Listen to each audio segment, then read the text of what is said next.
You wake in a house that was awake before you. That is the first thing you feel, even before your eyes fully open. The room is still dim, the curtains holding back most of the morning, but the quiet is not the quiet of emptiness. It is the quiet of completion. Someone has already crossed these floorboards. Someone has coaxed life back into the hearth. Someone has lifted a kettle, carried hot water, sorted letters, brushed fabric, and set a tray outside a door that has not yet been opened. The house has been making itself ready for you while you were still asleep inside the shelter of linen and wool. A soft knock reaches you through the last thin veil of dreaming. Not an urgent knock. Nothing in a house like this ought to seem urgent if it can help it. A measured knock, a civilized knock, the sort of sound designed to suggest that the world has not been built on labour at all, only on grace. A tray appears, tea, pale and faintly metallic, breathing out a little thread of steam. Toast that will be cooler than it should be by the time you touch it. A folded note or two, perhaps the day's first letters, already sorted by hands you will not see. The curtains are opened just enough to admit the morning, but not enough to let it behave rudely. Light touches the wallpaper, the polished edge of the washstand, the curve of a brush laid neatly beside a bowl of water that is warmer in promise than in fact. There is something deeply Edwardian in this first moment of the day. Comfort arrives before choice.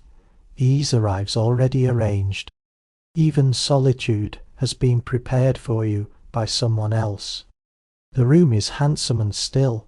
The bed is high and deeply layered. The fireplace holds on to its last small blush of warmth. The air, especially in winter, stays cool around the edges, as though the room were never meant to let you forget the weather entirely.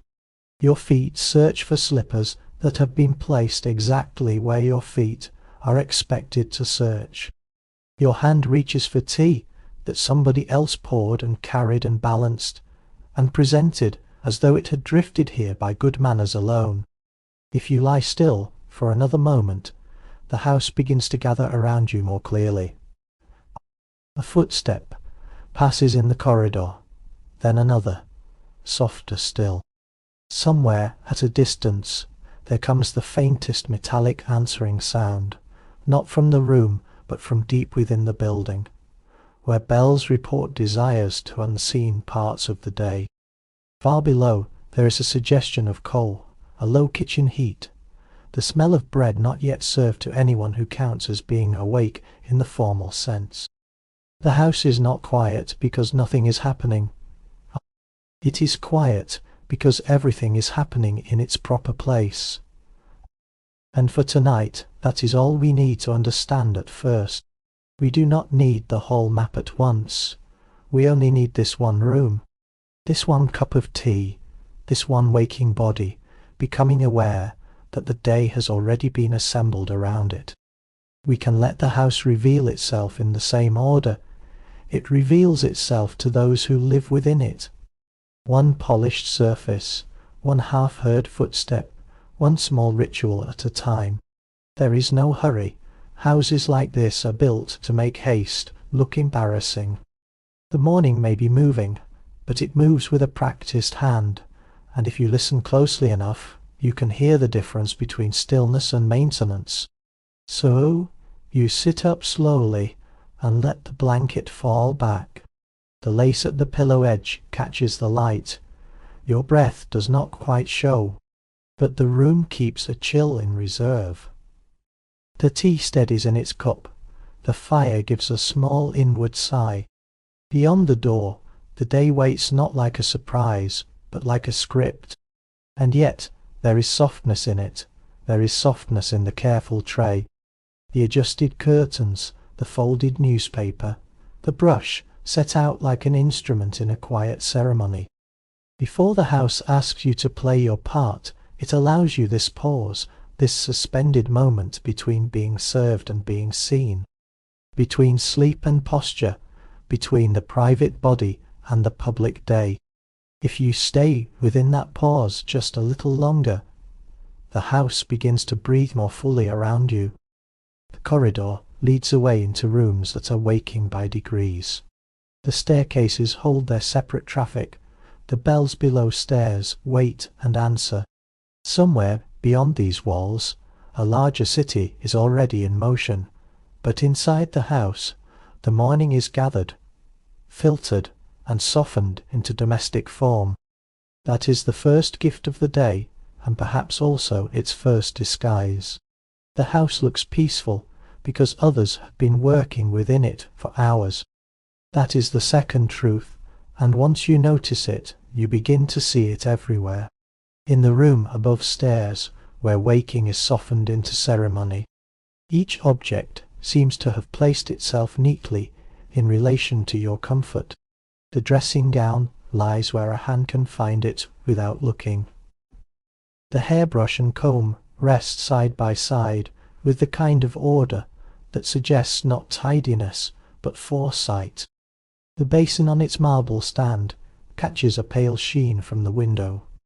Even the towel has been folded into a shape that implies no human labour, only propriety.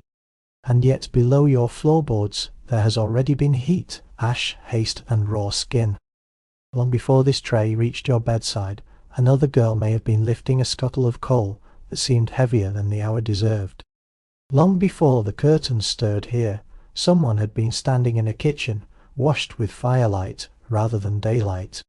Boiling water that would cool before it climbed to the right floor, kneading dough with chapped hands, carrying kettles, taking instructions, and trying not to let any of the effort show in the final result. The house above is made possible by a house beneath. That is how this world keeps its poise. You do not see much of that world directly, not at first. You hear it in softened form, a muted clatter, immediately absorbed, the faint travel of a bell through pipes and wire, a door opened and closed, not with a bang, but with a kind of trained apology. The front staircase and the back staircase may belong to the same building, but they belong to different kinds of visibility. One is meant to be noticed and descended with grace. The other is meant to carry urgency out of sight. One is carpeted, broad, and encouraging of posture. The other is narrower, steeper, and honest about what the body must do when no one important is supposed to be watching. Below stairs, the day rarely arrives as a gentle unfurling. It begins like a continuation. Fires are relit, ashes carried out. Pots are lifted, filled, emptied, scrubbed. The kitchen range breathes with a heat that has nothing decorative about it. Water must be heated in one room to become civilization in another. Brass must be made to shine so the house can admire itself later in the day. Bread must rise, silver must be counted, boots must be considered, milk inspected, letters sorted, and bells anticipated before they have even rung. There is no such thing as waking into leisure there. There is only sequence, yet even that hidden world has its own rhythm, and rhythm is what keeps the harshest labour from becoming pure panic. The cook measures the morning in saucepans and timing. The scullery maid measures it in things that must be cleaned before anyone notices they were ever dirty. The butler, already composed, measures it in arrangements and thresholds, in what must appear in the right room at the right moment, with the smallest possible disturbance to the fiction of effortless order. The housekeeper holds another map entirely, one of linen, cupboards, keys, deliveries, and 1,000 invisible points at which comfort can fail if she stops attending to it for too long. Above stairs your own motions are slower. You pour tea, you touch the wash-water, and accept that lukewarmness is still a kind of luxury when it has been carried to you by hand. You pass a brush through your hair, or allow somebody else to do it. If you are a woman, your lady's maid will soon return to lay out the architecture of the day in fabric and lacing. If you are a man, a valet may already be deciding which collar will best support the morning's version of dignity. In either case, the body is not preparing itself alone. It is being curated into the proper surface for the hours ahead. That too is a form of labour, though not the kind that reddens the wrists or roughens the knuckles in the scullery. It is the labour of appearance, the labour of composure, the labour of belonging visibly to the right side of the staircase. And if it is gentler, it is not necessarily freer. The body upstairs is arranged with as much care as the tray, the curtains, or the breakfast silver. One world works to conceal effort, the other works to conceal the first world's dependence on it. Between them, the house finds its elegant pulse, a double heartbeat. Visible calm above, hidden industry below. If you listen long enough, you stop hearing contradiction and begin hearing design. The morning room, the hallway, the schoolroom, the kitchen, the pantry, the scullery, the front door, the nursery, the butler's passage, the servants' hall. Each belongs to a different tempo. Each helps sustain the illusion that the household is not a machine at all, but a natural expression of taste and breeding. Yet the machine is there, not loud, not crude, but patient. It runs on trays and coal, on lists and bells, on boiled water and polished boots, on strict separations and intimate knowledge. And because it runs so well, the family can speak softly, put tea slowly, and behave as though all gentle things emerge by themselves. Once you begin to understand that, the whole house becomes more interesting and more tender at the same time. The silver seems heavier, the toast colder, the wash-water more human, the silence less empty. It is one thing to admire a room that looks serene in the morning light. It is another to know how many feet have already crossed the building to make that serenity possible. The house does not merely contain class, it performs it. Room by room, hour by hour, until difference becomes architecture, and architecture begins to feel as natural as breathing. And still, the morning remains beautiful. That is part of the charm and part of the complication. Nothing about noticing the labour beneath it makes the lace less fine, or the light less soft. It simply changes the depth of what you are seeing. A house like this is never only one thing. It is a refuge and a workplace, a theatre and a system, a family home and a managed landscape of service. Once you know that, you can move through it more slowly and perhaps more honestly. You can let the room remain lovely while also hearing, somewhere beneath its calm, the other pulse that keeps it alive.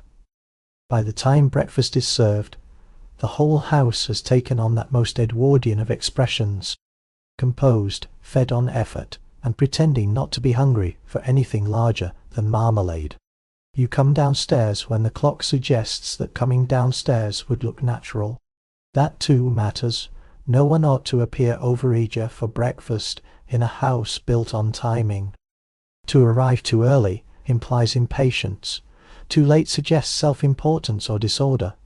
The morning meal may seem domestic, even simple, but it is among the day's first formal performances, and every performance begins with an entrance.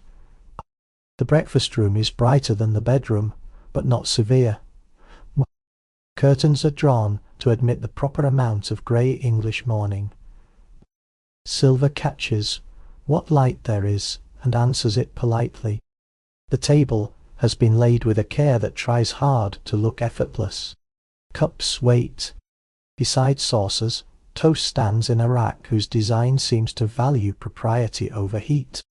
Preserves shine in glass. A newspaper lies folded with just enough crispness to suggest that even information has been arranged. You sit according to rank habit and the older negotiations that no one names any longer because everyone in the room has memorized them years ago. Food arrives in courses of domestic certainty, eggs perhaps, porridge, if one still values plainness in principle, bacon, kidneys, fish, cold meats, if the household runs to such confidence, tea in quantity, coffee, if someone in the family has continental tendencies or the sort of constitution that requires a stronger beginning. Everything looks abundant, yet nothing is meant to be attacked. Appetite must always pass through refinement before it reaches the plate. Napkins are opened without flourish, forks are lifted without sound. Even the smallest buttering of toast carries a lesson in how the body ought to take up as little uncivilized space as possible. Conversation lives here, but carefully. Weather is acceptable. Newspapers are acceptable. Letters from relatives, plans for the day. Some mild comment on a garden path or a luncheon guest, all acceptable. Feelings are less so. Money is nearly invisible, even when it governs every cup and curtain in the room. Politics may appear in the newspaper, but they must not arrive at the table in an overheated condition. There is, in such meals, a peculiar kind of emotional distance. Everyone is present, almost no one is fully available. Family life gathers at the table, but it places a light hand between one person and the next. The children, if young enough, may not even belong to this scene. They eat elsewhere, usually in the nursery, where porridge and correction are administered together under the watch of a nurse or governess, whose authority is gentler in tone than in effect. Their absence is itself instructive. Childhood, in a house like this, does not belong naturally in the centre of adult ritual. It is prepared elsewhere, one lesson and one spoonful at a time, until it can present itself acceptably when called. Thus, the breakfast room becomes not only a family room, but a room of exclusions and permissions. Who sits, who waits, who is visible, who serves, who has already eaten and cleared away before the family begins to unfold its napkins. And while all this occurs above stairs with cups, silver and filtered remarks, the meal means something else below stairs. It means work measured in completed service rather than in leisurely consumption. The servants have already eaten, or at least those high enough to eat in anything like sequence. Their own breakfast, taken earlier and faster, belongs to utility. Bread, porridge, perhaps scraps from what does not travel upstairs. No pause, no arrangement of flowers, no conversation about roses or telegrams. The cook has already moved on to luncheon. The scullery maid is already behind the meal you have not yet finished. Below stairs, breakfast is not a scene. It is a hinge that contrast settles into the air of the room, even when nobody acknowledges it. A family member may reach for the marmalade. A footman appears, replaces a dish, and disappears. A chair shifts slightly. The butler hovers at the edge of visibility, the silent metronome of the meal. Everything is arranged to preserve the illusion that the family is self-sustaining, or at least self-enclosed. Yet the meal keeps revealing the opposite. Every cup refilled reminds you that the room is porous to labour. Every cleared plate, every fresh piece of toast, every note brought in or taken away, proves that the breakfast table is not a sealed domestic island, but the polished surface of an entire household system. When breakfast ends, it ends decisively, not like a modern meal that loosens into a second cup and casual drift, but like a chapter closed on cue. Chairs draw back, napkins are folded, a final observation may be made about the weather, or a neighbour, or some approaching social duty. Then the family disperses into the next parts of the day, as though released by a quiet signal. One person to the study, another to the morning room, another to the nursery perhaps for a brief inspection, made to look affectionate and effortless. The room empties, servants move in, plates are lifted, cloths are straightened, The table begins, almost instantly, to forget it has ever been breakfast. And then there is dressing, that slow conversion of the body from private creature into social fact. It is easy to underestimate how much of Edwardian life depends on clothing, not merely as ornament, but as structure. A woman does not simply put on a dress, she is built into one. Layers rise around her body in an order that is part custom, part engineering. Linen first, then corset, then petticoats, then blouse or bodice, skirt, stockings, boots, hair arranged, fastened, adjusted, corrected. A man does not merely shrug into a suit, he is buttoned, collared, brushed, and made to align with the day's chosen version of seriousness. The process itself says something important. The self is not ready until someone else has helped to complete it. If you are a woman, the body becomes a negotiation between movement and silhouette, not the brutal caricature later generations would imagine, but certainly not freedom either. The corset does not turn you into a mythic victim, yet it teaches the torso a discipline that never entirely relaxes from memory. Fabric falls into the proper line. The waist is encouraged toward a shape that belongs as much to expectation as to anatomy. Hair is brushed until it behaves. Hooks and buttons make patients feel moral. The maid knows where everything belongs, because she has handled these forms of propriety more often than the person wearing them. That is another strange intimacy of the house. The person who dresses you sees the body at its most unfinished, then vanishes before the public version begins. If you are a man, the ritual is no less revealing for being somewhat simpler. The collar, starched into firmness, shapes the head and throat into respectability.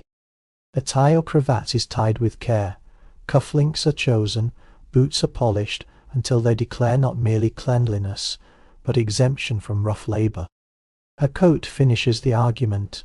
Even the pocket square has a way of suggesting that order begins in the man and radiates outward. Though anyone who has watched a valet lay out the morning knows better. Up here as below, elegance is collaborative, it is only presented as innate. What dressing produces finally is a body that can be seen. That is why it matters so much. The clothes do not simply cover. They place, they tell the hallway, the breakfast table, the drawing room, the street, the caller at the door, and the footman carrying tea, exactly what relation the body is expected to bear to the world. They make the family legible to its own system. They turn sons into heirs, daughters into presentations, fathers into authority, mothers into calm centres of domestic taste. And in doing so, they remind everyone that the day is less about spontaneous existence than about being fitted, gently but thoroughly, into a role. Still, there can be a strange beauty in the whole operation. Morning light across brushed hair, the faint scent of starch and soap, the soft thud of drawers opened and closed, a mirror receiving the final version of a person who, a short while ago, was only a warm body under blankets, listening to the house wake around them. It is one of the small paradoxes of this world that the body can feel most constrained at the very moment it looks most complete. The posture improves, the silhouette holds, the self disappears slightly into design, and from somewhere below stairs another bell rings as if to remind the entire building that preparation is never finished, only handed from one room to the next. For a moment, though, let the morning soften again. Let it become fabric, filtered light, brushed sleeves, a corridor crossed at the right pace. The quiet assurance that everyone is moving where they are supposed to move.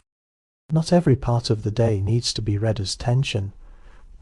Sometimes form itself becomes soothing, sometimes the repetition of these rituals, however rigid, creates its own drowsy rhythm. The house has fed the family, dressed the body, and arranged the first performances of the day. In another part of the building, childhood is already being shaped into similar lines, and if you listen closely enough, you can hear that softer world waiting above the formal rooms, half school, half sanctuary, and fully its own. The children of the house wake in a different country. That country happens to be only a staircase or two away, tucked into the upper reaches of the same building, but it follows its own laws, keeps its own hours, and belongs emotionally to a different set of hands.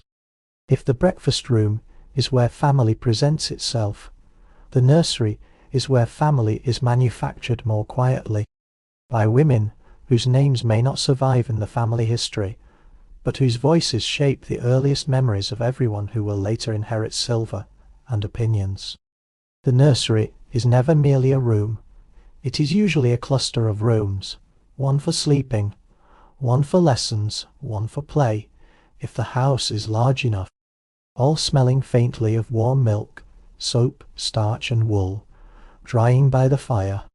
The furniture is plainer here, beds are narrower, toys are fewer and more purposeful. There may be a doll's house, tin soldiers, a Noah's Ark, with animals worn smooth by small hands, perhaps a rocking horse that has outlived one generation and is already being prepared for another. Nothing in the nursery is casual. Even play arrives with an improving purpose attached to it. The nurse presides over this world with the kind of authority that upper rooms rarely acknowledge and children never misunderstand. She knows who coughed in the night, who kicks off the blankets, who eats too quickly, who needs a ribbon retied, who has a tendency to sulk when arithmetic begins, and who is most likely to cry if the bath water is too cold. She is not sentimental in a modern way, but she is intimate in an older and perhaps more practical one. Her care runs through the body. She buttons boots, tests foreheads, wipes faces, smooths sheets, delivers porridge, and notices the things parents are expected to value without necessarily being expected to manage first-hand.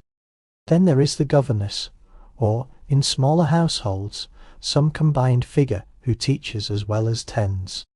Her position is one of the most delicate in the entire house. She is educated but not equal, superior to most servants in culture, yet lower than the family in everything that finally matters. She belongs nowhere cleanly, and from that awkward margin she is asked to produce civilized children. Lessons begin promptly: reading, writing, French, sums, geography, scripture, penmanship, posture. The nursery table transforms into a school desk with astonishing speed, and the children are expected to transform with it. What childhood means here is not freedom, but shaping. Boys and girls are prepared differently, but both are prepared early. Boys are nudged toward empire, school, command, endurance, and the social roughness of the future that supposedly awaits them. Girls are guided toward composure, music, embroidery, conversation, grace, and the soft forms of influence considered proper to their sex. Yet before those paths diverge too sharply, both are taught the same first lessons. Sit straight, speak clearly, do not interrupt, hold your spoon correctly. Mind your temper, mind your hands, mind the way your body occupies space. Morality in the nursery often takes the form of posture. There is affection here, but like everything else in the house, it is mediated through role. A nurse may comfort a child with great tenderness, yet even tenderness moves on a schedule. Tears are dried, not indulged indefinitely. Illness is soothed, but also recorded and managed. A governess may smile genuinely at a well-read lesson or a neat line of copywork, but praise is measured because too much of it risks vanity, softness, or some other danger the age fears in all ungoverned feeling. Children learn quickly that approval exists and can be earned, though rarely in excessive portions. A nod, a softened tone, an extra 10 minutes with a picture book. Such things become riches. Parents appear in this world, but often as visiting dignitaries rather than daily fixtures. A mother may come to the nursery to inquire after a cough, admire a drawing, or allow herself a few minutes of maternal presence before the day calls her elsewhere. A father may ask a question about spelling or inspect a posture with a glance that weighs more than a longer conversation might. Love, where it exists, is often expressed through arrangement rather than intimacy. The right nurse, the right school, the right rooms, the right future taking shape.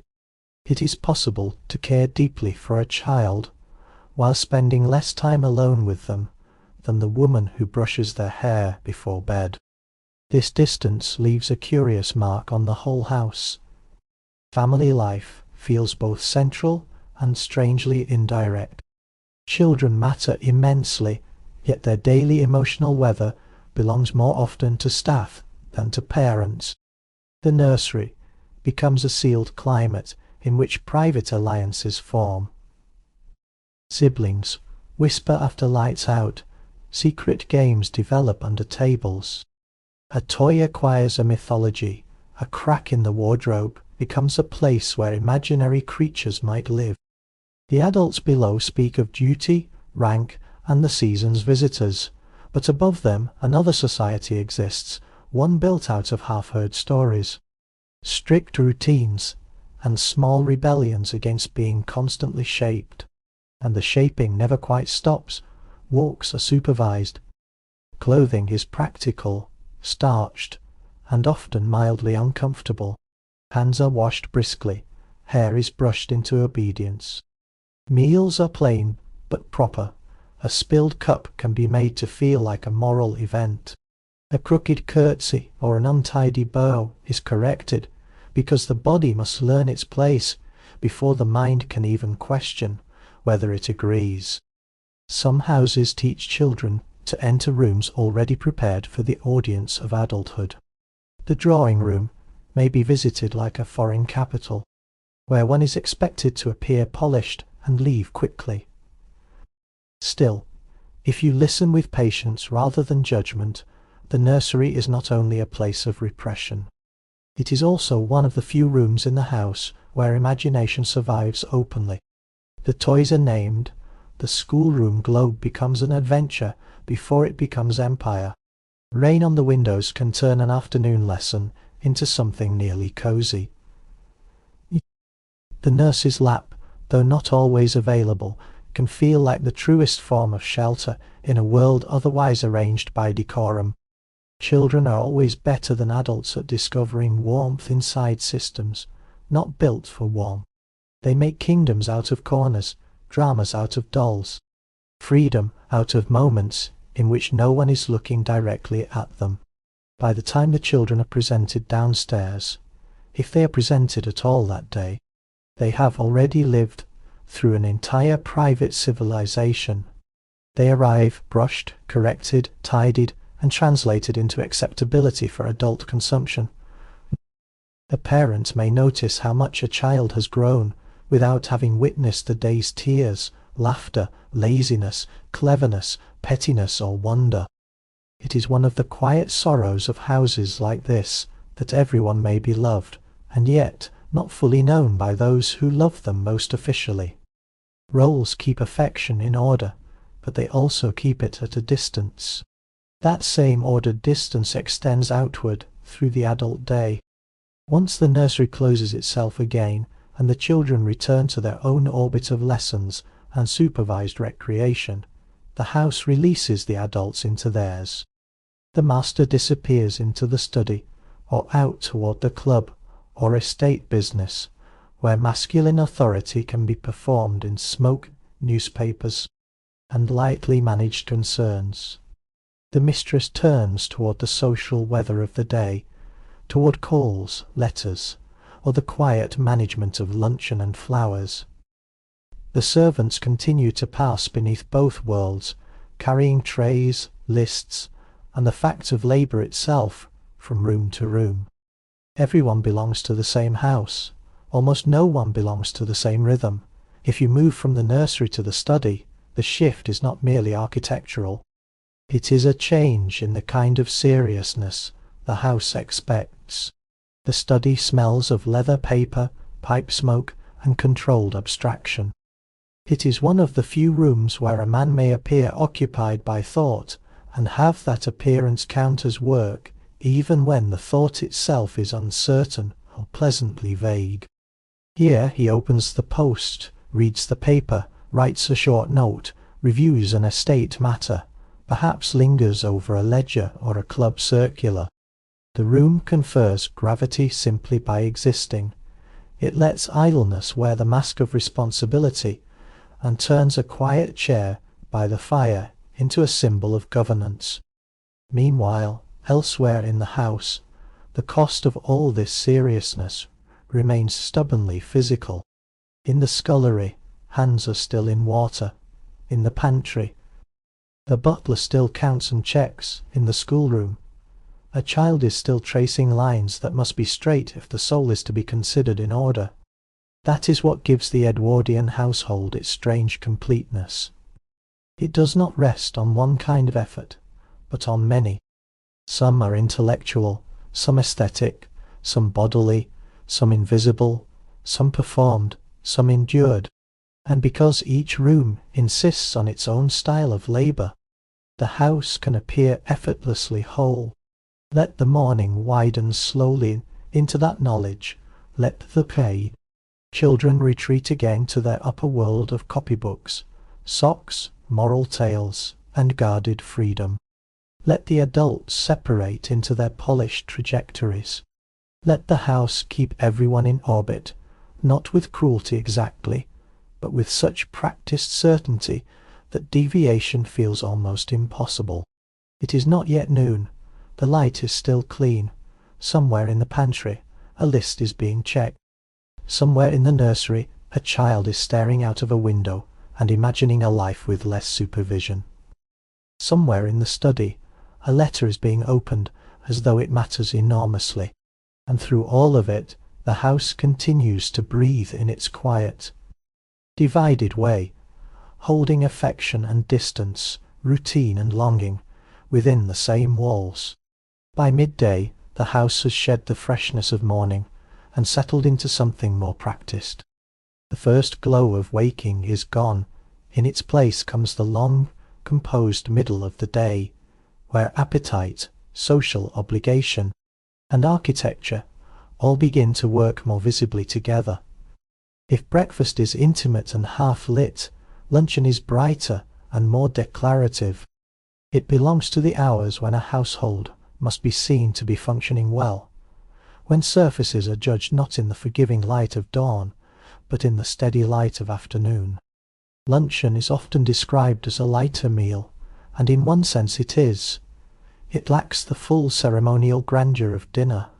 The candles are not yet necessary. The clothes, though proper, are not the most elaborate the day will demand. The guest list, if there is one, is less theatrical. Yet this apparent ease can be misleading. Luncheon has its own distinct pressures. It is the meal that carries the afternoon forward. It introduces or confirms social alliances, gives the mistress of the house room to demonstrate domestic control, and offers the servants another chance to make ease look natural from just beyond the edge of attention. The room receives the meal in a different tone from breakfast. The family may be joined now by a relative, a neighbour, perhaps some woman whose calls must be returned because social weather cannot be allowed to turn stormy. The table is laid with a freshness meant to feel lighter than morning and less grand than evening. A clear soup, cold meats, salad of a slightly puzzling Edwardian sort, bread, tea, perhaps sweets modest enough to imply restraint, but substantial enough to suggest comfort. Even this lesser ritual has a pecking order. A married daughter returns, and sits not as she once sat, but according to some altered hierarchy of age, marriage, or household centrality. A child old enough to be tested in public manners may appear. A guest who matters receives warmth in proportion to their usefulness, never quite enough to look calculating. What fascinates about these midday meals is how much work they ask of everyone while insisting on the opposite impression. The hostess must look as though she receives all this with ease, as though menus, flowers, guest tensions, and the placement of a salad fork have never cost her a thought. The servants must move in such a way that dishes seem to pass from hand to table without friction. The guests must contribute animation, but never momentum, talk but not heat, wit but never sharpness. It is social weather engineering conducted over cutlets, compotes and tea. After luncheon, the house enters the strange suspended world of the drawing room. If the nursery is one small country and the study another, the drawing room is a court. Not because it is cruel, though it can be, nor because it contains any actual sovereign power, though it often behaves as though it does. It is a court because everything there is relational. Chairs are not simply sat in, they are occupied with tact. Tea is not simply drunk, it is managed. A calling card is not a rectangle of paper. It is a declaration of social intention condensed into cream stock and engraved type. This room is one of the quiet masterpieces of Edwardian self-presentation. Cushions abound, side tables gleam softly beneath low arrangements of flowers. The light is filtered. The air carries scents chosen to suggest freshness rather than effort. Roses, violets, perhaps something herbal in the garden months. No one is meant to look deeply comfortable. Comfort here must be decorative. It must imply refinement rather than bodily collapse. One sits gracefully, speaks economically, and makes leisure look like a kind of moral achievement. If callers arrive, the whole theatre springs into motion. Cards are presented, names are weighed, the hostess must decide. Sometimes, at a glance, whether to receive, postpone, or tactfully evade. A good butler can save a household from social inconvenience, simply by arranging the right delay at the door. If the caller is admitted, tea appears, politeness flows, weather, flowers, acquaintances, concerts, vicarage concerns. A daughter's progress on the piano, some harmless mention of a journey or a dinner. Real feeling slips between the lines, only if everyone involved is sufficiently trained to disguise it as anecdote. There is more strategy in these rooms than a stranger might imagine. Who is seated near the window? Who is encouraged to linger? Which younger woman is allowed to remain in the room during a gentleman caller's visit, and under what supervision? Which topics are floated gently to test sympathy? Which visitors receive cakes, and which only tea?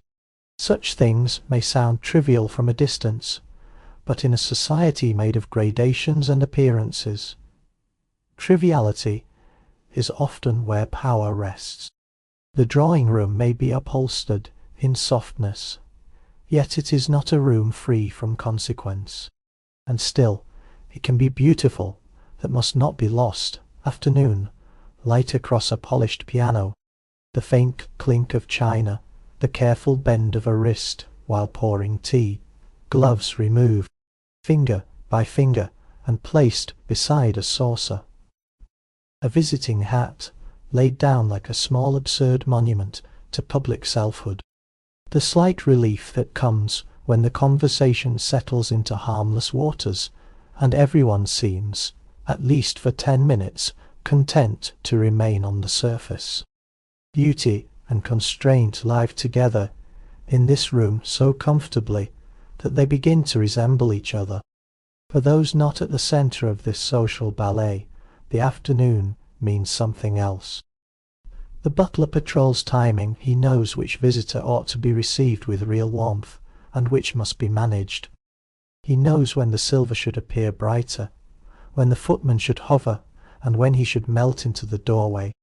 when a carriage must be sent, when a wine account must be discreetly raised with the master, when a hostess requires rescue from a caller who has outstayed her acceptability. The butler is not merely a servant in these hours, he is the architecture of control made human. He keeps thresholds meaningful. Below him, in the household order, servant life carries on with its own parallel intricacy. The servants' hall and the passages around it form another society, one no less stratified for being hidden. Gossip rises and spreads with astonishing efficiency. A young footman grows suddenly silent, and everyone wonders why. A maid has received a note and tucked it away too quickly. The cook's temper is being measured against some slight from the housekeeper. The lady's maid knows more than she says. The under-butler has noticed a visitor's repeated calls. Information moves below stairs like warm air, finding cracks, and in many ways the emotional intelligence of the house lives there more vividly than in the drawing room above. The fascinating thing about this downstairs world is that it turns hierarchy into intimacy rather than distance. People know one another's weaknesses too well. They notice tiredness, flirtation, favour, resentment, hunger, ambition, and the odd moments of kindness that interrupt all the rest. One servant may lend another a ribbon, a crust, a warning. Another may hide a note in a stair rail, pass along a rumour, cover for a lateness, or quietly sharpen a grievance until it becomes a story shared over a meal. Below stairs, life is rarely calm, but it is deeply alive. Formality has edges there too, yet they are edges made porous by necessity. Nobody can remain an emblem all day when someone else has seen them with flour on their sleeves or tears in the scullery. Then there is the butler himself, that beautiful paradox of visibility and restraint. He is everywhere, and yet never too much anywhere. He knows the geography of taste in the same way a captain knows shoals. The silver must be counted, the wine must be managed, the footmen must be trained out of clumsiness and vanity. The front door must become a moral instrument. A good butler holds the entire social weather of the house in balance, and does so while appearing to be merely present. If the house has a spine, it is usually standing near a decanter, and pretending not to hear things that it hears perfectly well. And beyond the house, beyond its passages and drawing rooms, the afternoon reaches outward into shopping, gardens, and letters, each of them another way in which Edwardian life turns daily necessity into ritual. Provisioning a household is not a background activity so much as a second circulatory system. Lists are made, deliveries are received, meat, fish, eggs, flowers, tea, ribbon, soap, gloves, books, the thousand small materials from which domestic order is composed. A mistress may browse a department store in town and call the excursion shopping, though the line between buying and appearing to buy is often wonderfully thin. A cook or maid sent to market experiences the same chain of supply from the opposite side: prices, perishability, bargaining, weight, fatigue, and the knowledge that every choice will be noticed by somebody more powerful at the other end. The garden offers yet another register of the day. It is one of the few places where control can dress itself as natural ease. Gravel paths, clipped hedges, rose beds, a bench half shaded by an arbour, perhaps a tennis lawn if the household is prosperous and modern enough. Here people stroll, not too quickly. Children are supervised into wholesome behaviour. Ladies sit with books they may or may not read. Tea appears on a small table, beneath leaves arranged by chance and labour, working hand in hand. The garden is never wild, yet it allows a performance of softness that indoor rooms cannot quite manage. A little more sky, a little more distance from upholstery and scrutiny. The illusion, at least, that a person might belong to themselves for a quarter of an hour. Letters perform a similar function in another medium. The writing desk holds a private theatre of ink and social choreography. Invitations, condolences, thanks, refusals, acknowledgements, strategic politeness compressed into the texture of paper and the exactness of phrasing. A woman at her desk may feel more herself than she does in a drawing room, and less herself than she does in a diary. A man in his study sends notes to agents, solicitors, club acquaintances, editors or relatives who require management. Children are drilled in thank you notes before they understand gratitude fully. Telegrams arrive with clipped urgency and disturb the household, not because they are loud, but because brevity itself carries alarm. Paper moves through the house like a second form of speech, quieter than conversation, and often more consequential. What holds all of this together is repetition, afternoon after afternoon. Luncheon gives way to calls, calls to tea, tea to correspondence, correspondence to preparations for the evening. The servants repeat their own sequence beneath it all: washing, carrying, answering, observing, resetting rooms after they have just been used, preparing the next version of order before the current one has finished being admired. Nothing in the Edwardian house is truly idle. Even leisure has to be arranged, served, and later cleared away. That is why the middle of the day can feel both calming and faintly exhausting. It has a narcotic quality when viewed from a distance.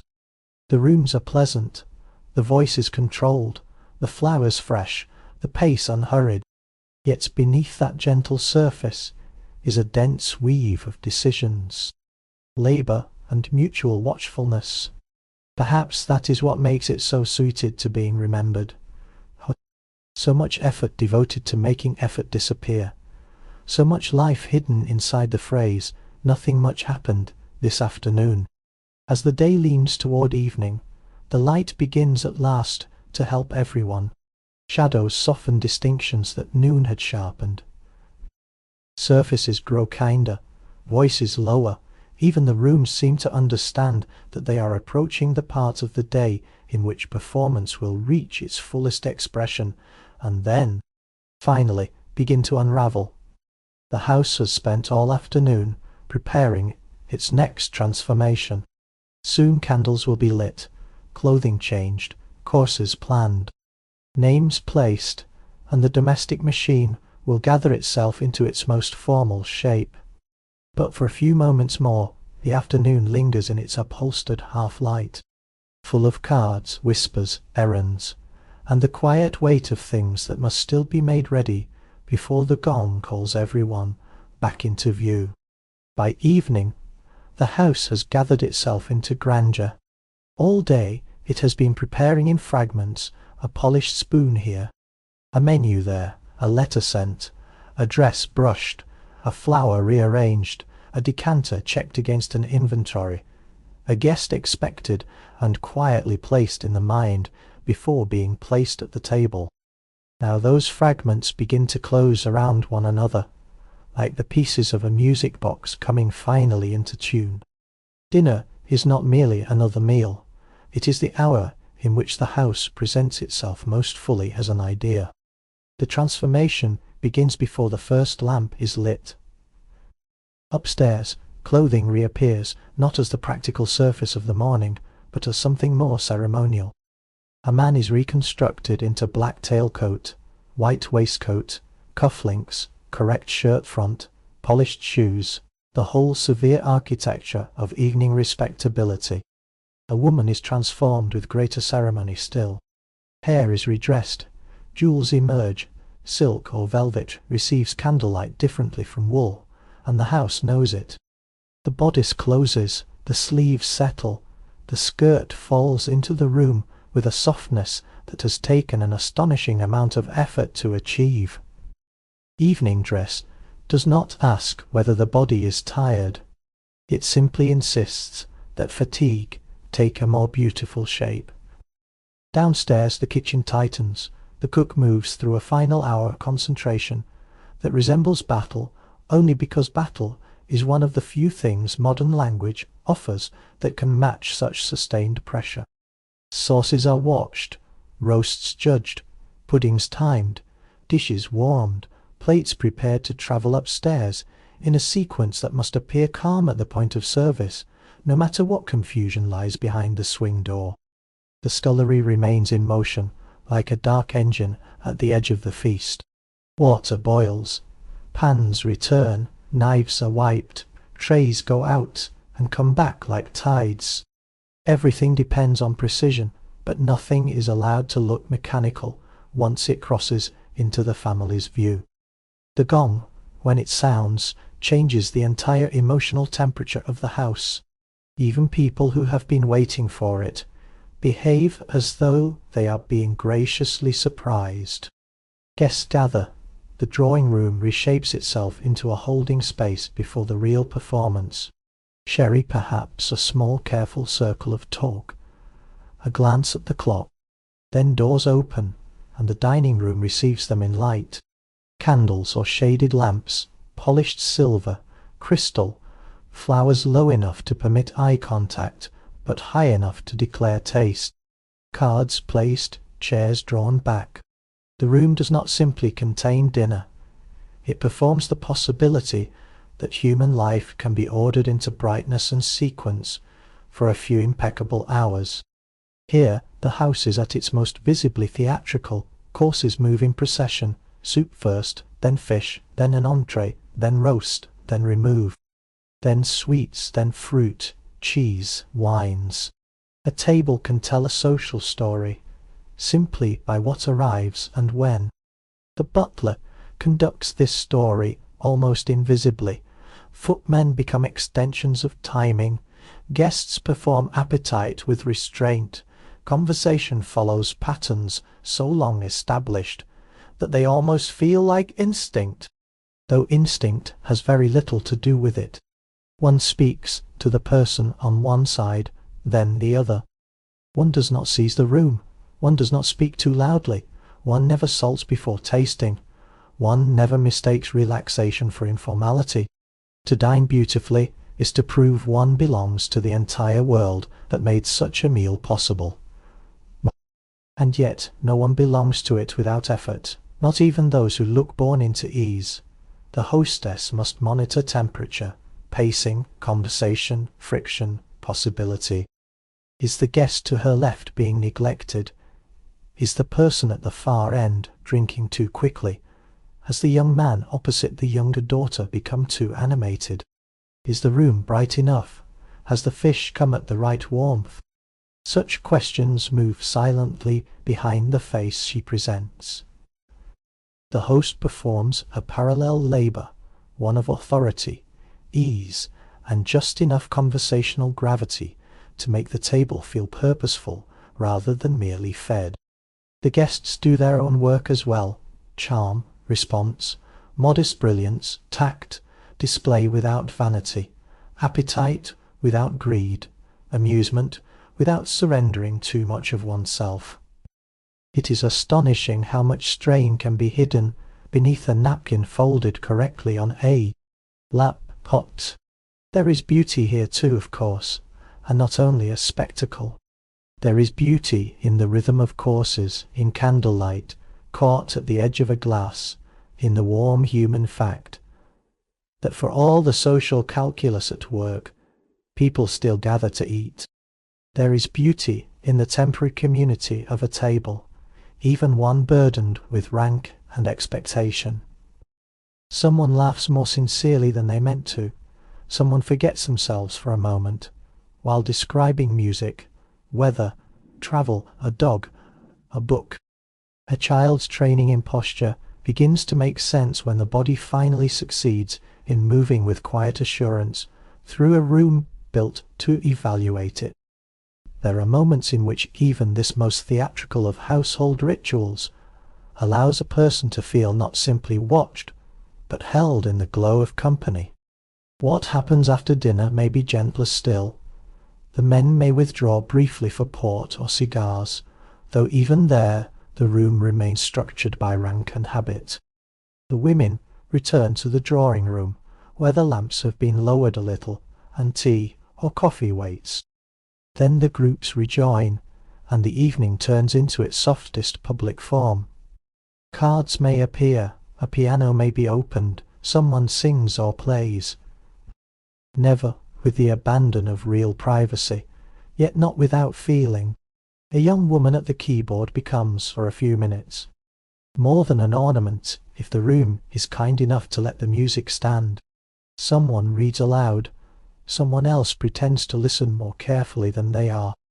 There may be little cakes, candied fruit, sugared things, small enough to imply moderation and indulgence at the same time.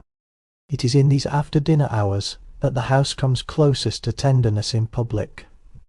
The heavy labour of dinner is done. The strictest posture can ease slightly without collapsing. The conversation broadens and softens.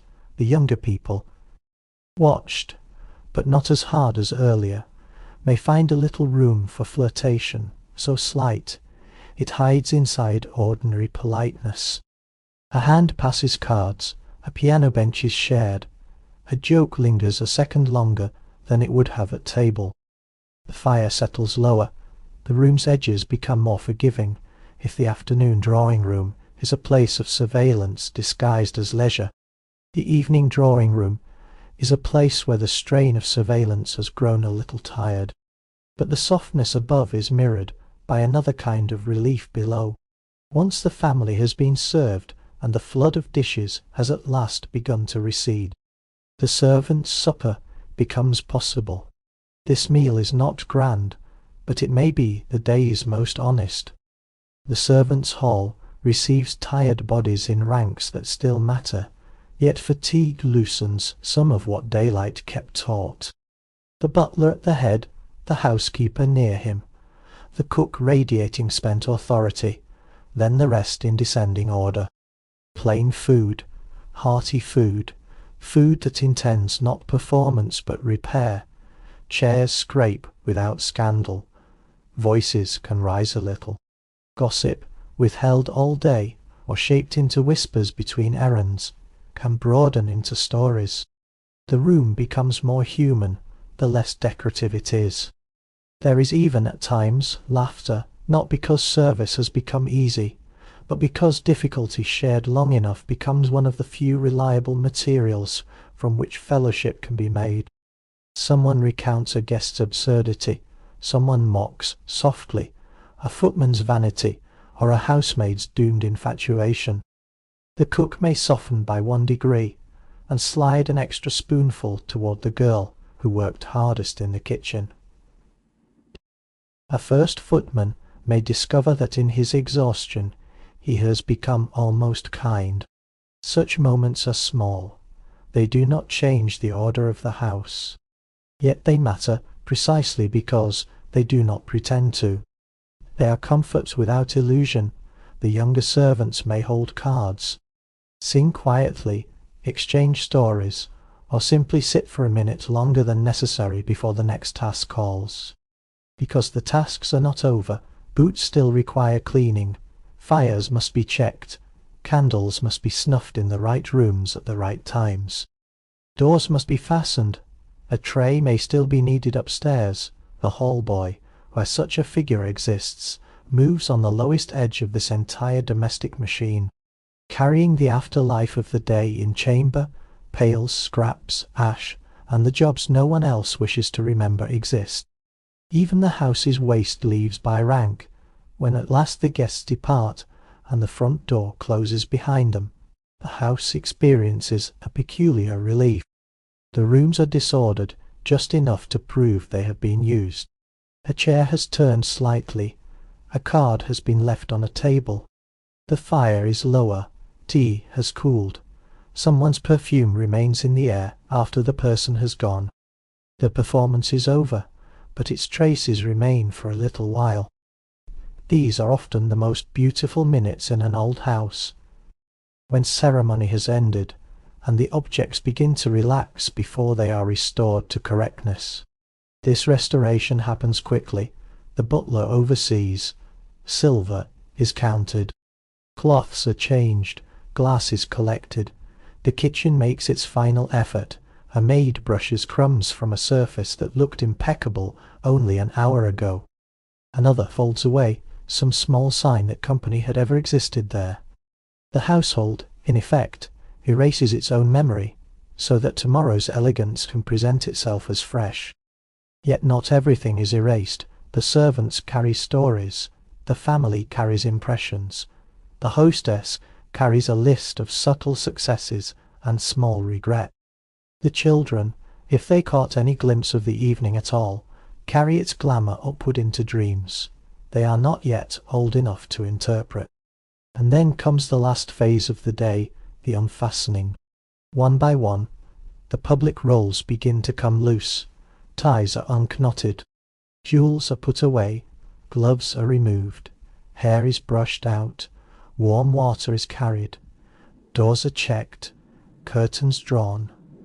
What looked all day like a house made of authority and good breeding begins to reveal itself once more as a structure built around bodies that tire, chill, ache, and need sleep. There is something merciful in that, no matter how polished the day has been. Night returns everyone to some more ordinary dependence on blankets, basins, locks, and quiet. So the house that gathered itself toward grandeur now begins to release itself from it. The dining room fades first. The drawing room follows. The servants' hall holds on a little longer, with its plainer warmth and its tired conversation. Somewhere upstairs, a brush passes through hair again and again. Somewhere, a final pipe burns low in a study. Somewhere, a child is turned in bed by a nurse who works as carefully in darkness as she did in daylight. The whole building passes from display to maintenance, then from maintenance to rest.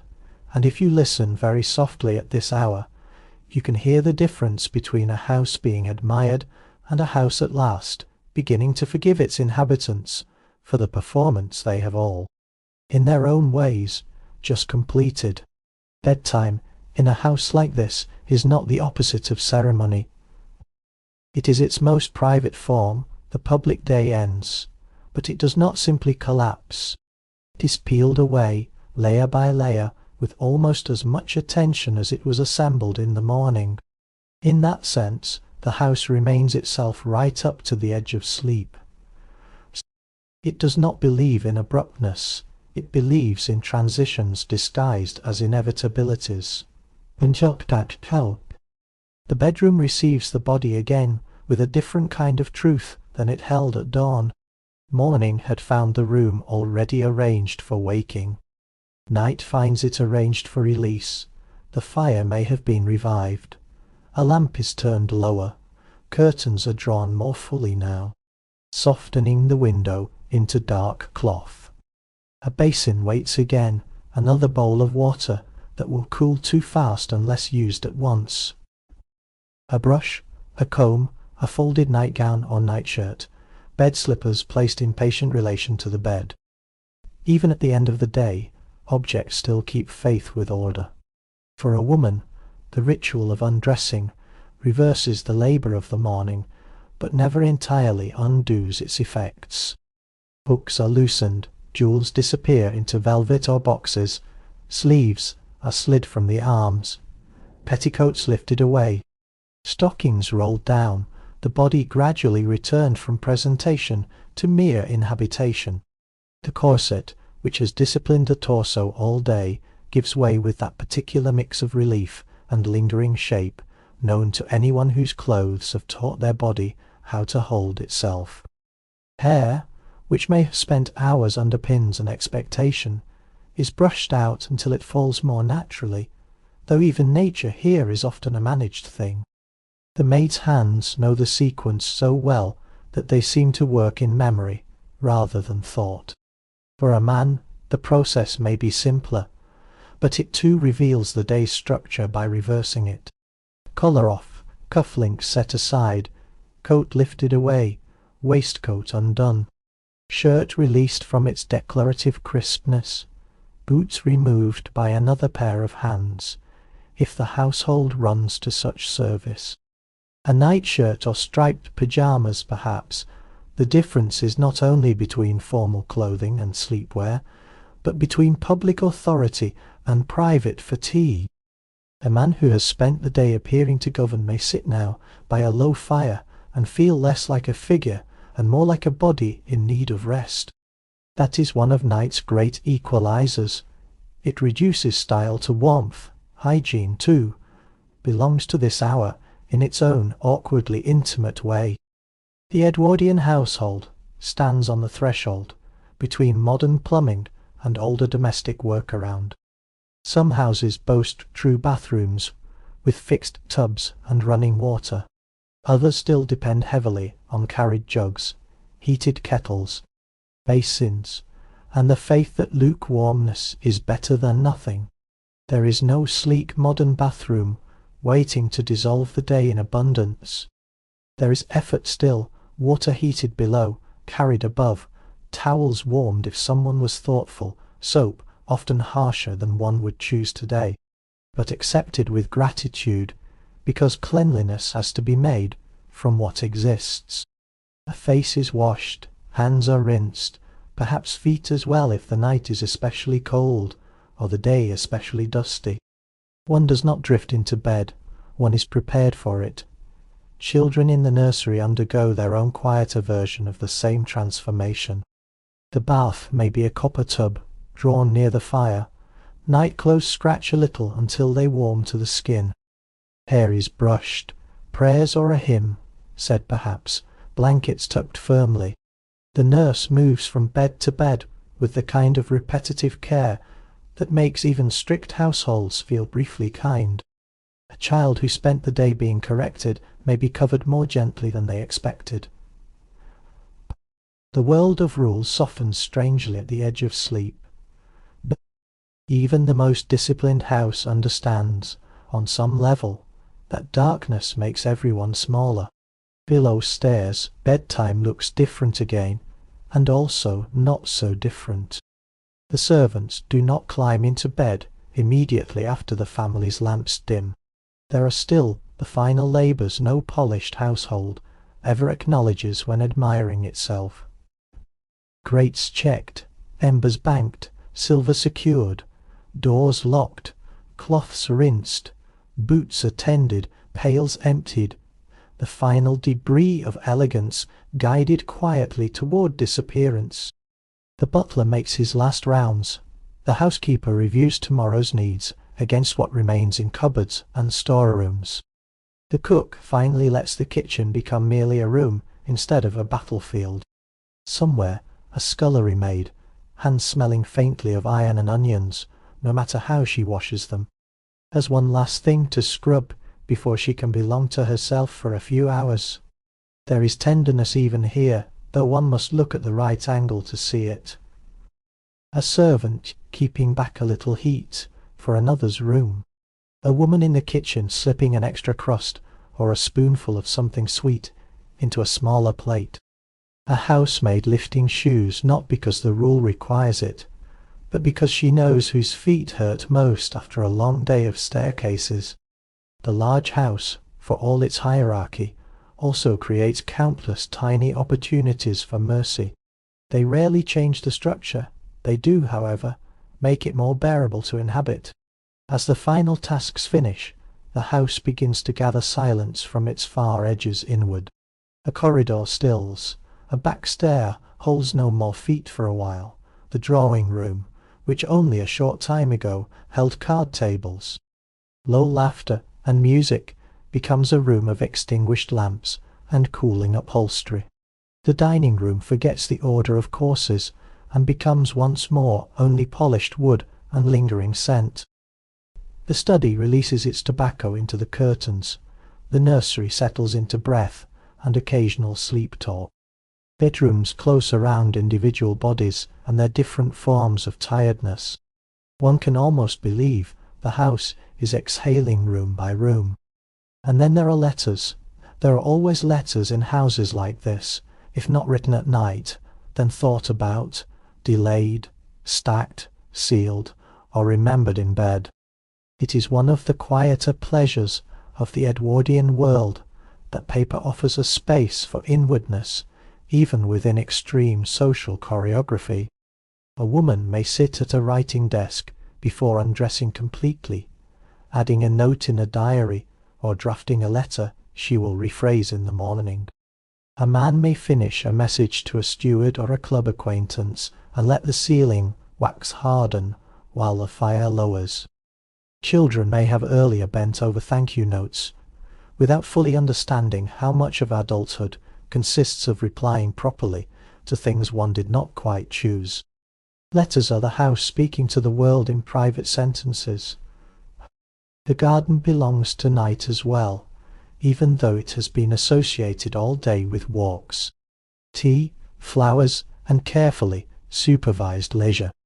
Once darkness takes it, the garden becomes what all ordered landscapes briefly become in the absence of eyes, a place less managed by appearance, and more by weather, scent, and memory. Gravel cools, roses lose their social function and become only scent. A path that by day served callers and compliments now serves no one, unless some late glance from a bedroom window traces it softly before the curtains are closed. It is good, in a script like this, to remember the garden at night, because it reminds us that beauty survives most honestly when no one is performing appreciation for it. Perhaps that is why the deepest private self in an Edwardian house often appears only in fragments. In a diary note, in a half-finished letter, in the way someone lingers at a window a little longer than necessary, in a child's invented story under blankets, in a servant's imagined future while folding linen, in the relief with which a woman removes her stays, in the quiet satisfaction of a butler sitting alone for a brief minute after checking the last lock. These people live so much of the day as roles that the smallest unwitnessed moments begin to carry unusual emotional weight.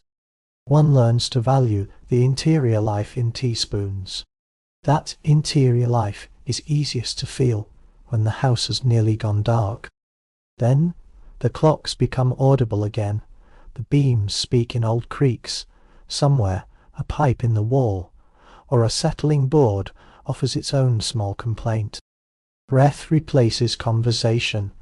The large domestic machine that all day converted labour into elegance now reduces itself to a simpler task, holding sleeping bodies in their separate rooms until morning begins to gather again. It is difficult not to feel tenderness toward the whole arrangement at this hour, even if one has spent the day noticing all its cruelties, absurdities, and quiet injustices. Night makes systems look mortal. It reminds us that every hierarchy eventually lies down. This is where the house becomes easier to love, or at least easier to forgive. No one is fully on stage now.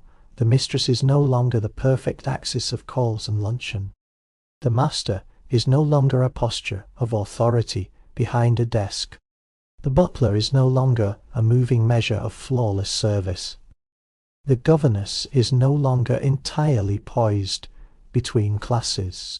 The scullery maid is no longer only hands in water. Each has crossed, however briefly, into the same human territory of fatigue, hope, and unfinished thought. The blankets are not equal. The rooms are not equal. The futures are certainly not equal, but the night covers everyone in some variation of ordinary vulnerability. And still, the roles do not disappear entirely. A lady sleeps in better linen. A servant sleeps in a smaller room. A child sleeps between discipline and dream. A man may leave the window cracked because health manuals insist on fresh air, no matter the chill. Someone still keeps a bell by the bedside.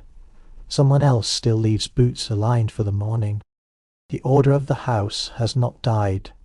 It has merely loosened enough to let the body's simpler needs show through. That is why bedtime here feels both comforting and faintly oppressive. It offers rest, but on terms set by habit, architecture, and class. Even sleep has etiquette around it. Yet perhaps all errors make sleep out of what they have. This house has linen, coal, starch, trained silence, and routines deep enough to survive without being spoken. So it makes sleep from those things. It makes sleep from brushed hair, lowered lamps, folded clothes, checked locks, warm bottles wrapped in flannel, and the decision to stop speaking for the night. It makes sleep from the same hands that all day have arranged trays, lesson books, table settings, flowers, letters, and social appearances.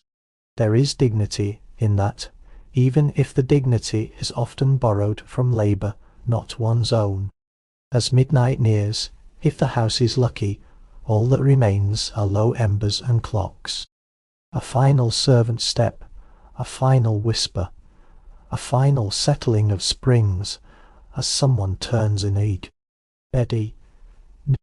Then less and less, the building returns to volume and shadow, relieved for a few hours of having to demonstrate itself. Tomorrow it will rise again into tea, bells, clothing, errands, instruction, meals, visitors, and a long choreography of being exactly what it is expected to be. But not yet, for now it is enough that the day has been unfastened and laid down. For now the house, like everyone inside it, is allowed to become only quieter, dimmer, and more itself in the dark. The most moving part of the Edwardian house is not its silver, its flowers, or even its rituals. It is the way all those things are used to hold 1,000 ordinary human wishes in place without ever naming them directly. That is what becomes clear only at the end of the day, when the rooms are quiet enough for the shape of longing to show through the order that has hidden it. All day the house has asked each person to be legible in a certain way.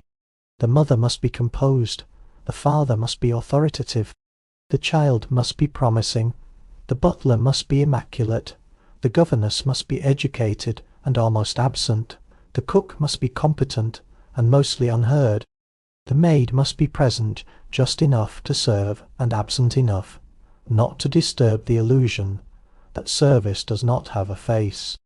Such roles make the day possible. They also ask each person to keep part of themselves folded away, like linen stored for another season. And still, beneath the folding, something personal survives. It survives in the exact way a woman pauses before sealing a letter. It survives in the look a servant gives another across a sink full of dishes. It survives in the extra 10 minutes a child hopes for before the lamp is extinguished. It survives in the private relief of unlacing a boot, loosening a collar, taking off a smile worn correctly all afternoon. If the house is a machine, it is not a cold one. It is a machine built out of yearning as much as duty. Perhaps that is why it is so easy to romanticize, and so important not to do so carelessly. The Edwardian world knew how to make beauty out of repetition. It knew how to polish the ordinary until it gleamed. It knew how to turn tea into ritual, a meal into status, a garden path into social scenery, a schoolroom into character formation, a dinner table into a parliament of forks and glances, a bedroom into a chamber where the body could finally stop performing for a little while. There is real elegance in such skill. There is also cost. The same rituals that soothe can constrain. The same order that comforts can suffocate. The same silence that creates dignity can leave whole emotions without a proper room to enter. That complexity is what makes the day feel human, rather than merely decorative. If the house were only oppressive, it would become easier to dismiss. If it were only beautiful, it would become false. Instead it remains both. The tea tray is lovely and dependent on labour. The drawing room is graceful and full of nerves. The nursery is protective and lonely. The servants' hall is lively and precarious. The garden is restorative and managed to the edge of artifice. The bedtime ritual is tender and shaped by hierarchy. Everywhere, softness and structure wrap around one another, until it becomes impossible to say where one ends and the other begins. There is a reason so many surviving diaries, letters, ledgers, and household records from the period feel at once meticulous and faintly wistful. People sense time passing through the very rituals they used to master it. Men recorded expenditures, invitations, repairs, shipments of wine, appointments, tenants, weather. Women noted visits, flowers, illnesses, minus, disappointments, social victories, children's progress, servants' reliability, things to remember next Tuesday. Housekeepers kept lists that were practical on the surface and emotional in their own way, because what is domestic order if not memory made useful? Well, even servants, when they had the chance, wrote letters or kept small records of wages, hopes and plans. The entire house was in the habit of noticing, and perhaps noticing is the most beautiful thing about it. Not because the age was gentler than our own, because it was often not. Not because the hierarchies were justified, because many were cruel. But because within those limits, people still understood that a day is made of details, and that details are worth attending to. A polished paper knife, a bell's particular tone, bread arriving warm enough to matter, a path raked before breakfast, a child's ribbon retied, a table reset while the last crumbs are still warm, an armchair drawn slightly closer to the fire. In such attentions there is more than mere fussiness. There is a whole philosophy of existence. Life is fragile, and therefore must be arranged, repeated, remembered, made visible in small decent forms. The hidden viral truth of the house, the one no etiquette manual would state directly, is that everyone inside it is trying in different ways to secure a little gentleness from a world that rarely offers it freely. The family does so with rooms, service, good china, and social confidence.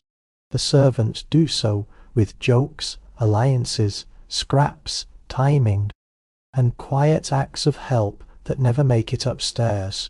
Children do so with imagination. Governesses do so with books and correctness, and the hope of preserving self-respect inside ambiguity. The butler does so with order. The cook does so with competence. The mistress does so with flowers, guests, and paper. The master does so with routine and authority. Nobody names it that way. Of course, they would speak instead of duty, taste, position, training, standards, breeding. But underneath all of it lies the same hope. Let the day go well, let the household, let dignity survive, let tomorrow arrive in a shape one can bear.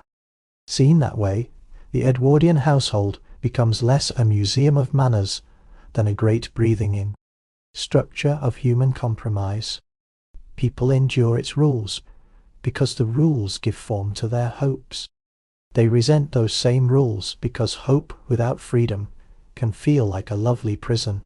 They polish, instruct, host, carry, write, pour, rush, fold and bow, because such gestures keep chaos at the edge of the frame. And every now and then, through some half-open door in the system, real warmth enters. A laugh in the servants' hall, a child hiding a toy beneath blankets, a woman letting her hand rest for a second longer on a letter before sending it, a man in the study staring into the fire after everyone has gone to bed. These moments are tiny. They are also the moments by which the house becomes memorable. It helps perhaps to imagine the whole building now from a little distance. Not as one room, but as all its rooms at once. The bedroom where the day began with curtains and tea. The kitchen already blazing before sunrise. The breakfast room with its silvered quiet. The nursery with its lessons and small rebellions. The study full of leather and controlled smoke. The drawing room receiving callers like weather systems in hats. The garden path holding the afternoon light. the dining room bright with candles and efforts, the servants' hall warm with plain food and gossip, the back stair carrying labour upward and traces of the day back down, the final bedrooms one by one closing around sleeping bodies. When you see them all together, you begin to understand the house not only as architecture, but as choreography. And choreography, for all its precision, is still made of bodies. Bodies that get cold, hungry, tired, hopeful, impatient, lonely, vain, competent, embarrassed, touched, disciplined, seen, ignored, admired, overworked, and finally asleep. That is the kindness hidden inside this history, however rigid the day appears. It is still lived by humans who cannot help leaking humanity into it. No one remains entirely symbolic from dawn to dark. Not the hostess with her cards and teacups, not the child reciting French verbs, not the maid carrying hot water up the stairs, not the butler measuring the world in polished distances. At some point, the body reasserts itself. A foot hurts, a hand aches, a stomach tightens with hunger, a laugh escapes, a sigh lengthens. A thought lingers too long at the window, and history becomes intimate again. So now, as the house rests, let those many bodies and roles blur slightly together. Let rank loosen in the dark, not erased, but softened by distance. Let the rooms become more equal in silence than they were in daylight. Let the fire in one room answer the cooling grate in another. Let the nursery breathe in time with the servants' corridor and the master's bedroom, and the room under the eaves, where the youngest maid sleeps with hands still rough from water. Let the whole household become for a while one sleeping organism, full of separate dreams yet held within a single shell of brick, timber, carpet, stone, and habit. If you have followed the house this far, from the first tray at dawn to the last quiet lock at night, you may feel by now that you know it not only as a social system, but as a rhythm. That is what matters most for sleep, rhythm more than fact, the cup lifted, the bell answered, the curtain drawn, the step on the stair, the spoon against china, the page turned, the glove buttoned, the note sealed, the plate cleared, the fire banked, the blanket tucked. Again and again all day, in different rooms and by different hands, the same deep pattern. Preparation, presentation, clearing away. Life in the house moves not in leaps, but in returns. And that is where we can leave it, not with a hard conclusion, not with a final moral pinned to the wallpaper, but with the house continuing just beyond the edge of your attention. Tomorrow there will be another knock, another tray, another brush, another lesson, another luncheon, another call, another dinner, another set of private thoughts folded into proper paper. The routines will begin again, because houses like this are built to renew themselves daily through the labour and longing of everyone inside them. But none of that is required of you now. Now the curtains are fully drawn. The silver has lost its shine in the dark, the clocks continue. But more softly, the corridors have given back their footsteps, the kitchen heat has lowered into memory. The garden waits in its own black stillness. Gravel pale, beneath a night sky, no one needs to admire. Somewhere a last ember shifts. Somewhere a child turns in bed and settles again. Somewhere a butler's hands, ungloved at last, have finally become still. Somewhere a diary lies closed beside a lamp that has just been put out. The house has stopped presenting itself. It is only resting. So let it go dark around you now.